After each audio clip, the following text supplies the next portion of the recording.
the door was closed, he would open it. I think the first time he did it was when there were kittens in the foster room. He's just obsessed with kittens. Kittens and mom are the two things that he wants, and he'll do anything to get to. We'd have to just like pile things up in front of the door to keep him from opening it. So, yeah, he's a determined little man.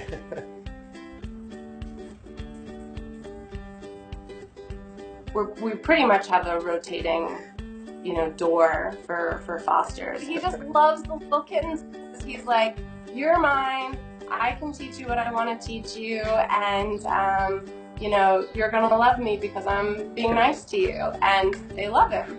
Pokey will groom them, helping to clean off their face, and then teaching them how to groom, teaching them how they can play, not play too rough with humans, not play too rough with other cats. His biggest problem with fostering is just he hates it when they're around and he can't get to them. Yeah. And kittens come in, you don't know what they had, so you have to quarantine for a bit. That adjustment period is tough because he gets really resentful. We fostered about 90 cats and kittens. Pokey was our 10th foster.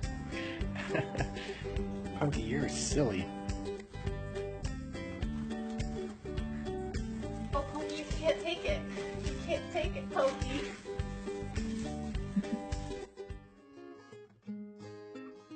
I got a call one day that they had just found a single kitten. He was found on the street, no mom anywhere around, and the shelter wanted to know if I wanted to foster him. That's back when I was surprised by cats showing up without my knowing about it. I'm over it at this point.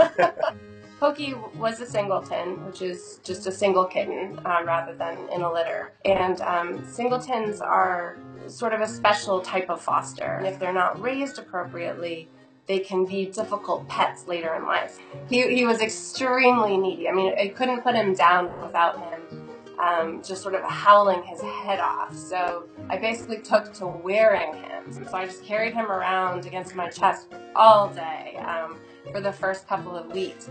And I think that really created this very strong bond that Pokey and I have. He was with us for a few weeks, and the shelter called and they said, okay, he's old enough, it's time to bring him back in and find him a home. It's like, can I just keep him for like a little bit longer? So yeah, I think like a week or two later I called the shelter and I was like, so we want to keep him. She's like, I know.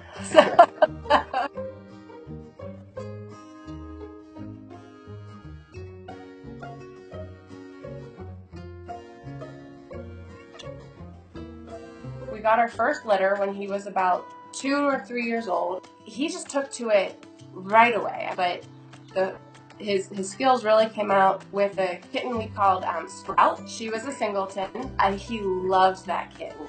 I think she was 3 weeks old, but she weighed less than half a pound when she came. I mean, she was very, very small.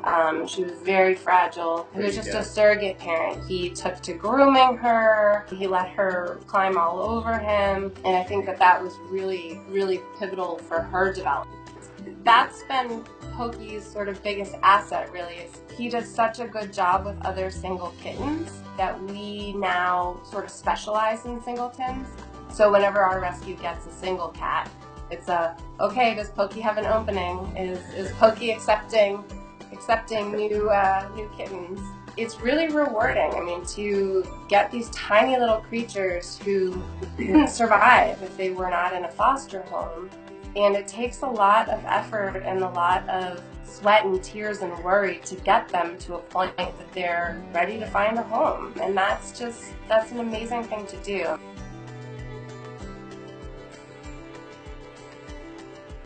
Those first few nights after the kittens are gone, I mean, I struggle to breathe because he's just all up in my face. And then a few days after that, he starts getting antsy and he'll start deliberately causing trouble. It's not fun at all. He's like, so, do you want your blinds to stay in shape? Okay, kitten.